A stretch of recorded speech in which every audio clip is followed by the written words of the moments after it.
സ്വർണ്ണച്ചിറകു വീശി വന്ന കിളിയോ, സ്വർഗവിളക്കിലുണർന്ന പൊന്നൊളിയോ.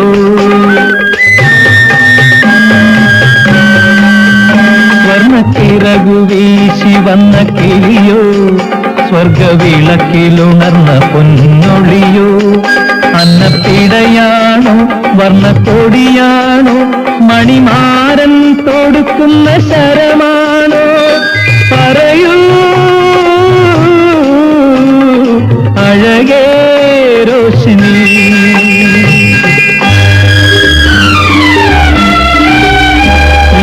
അലാവുദ്ദീനിൻ സൗഭാഗ്യവനിയിൽ വിടർന്ന തേന്മലരേ, മധു നിറഞ്ഞ മൃദുദളങ്ങളിൽ വന്ന വണ്ടാണു ഞാൻ പൊന്മലരേ, മലരേ.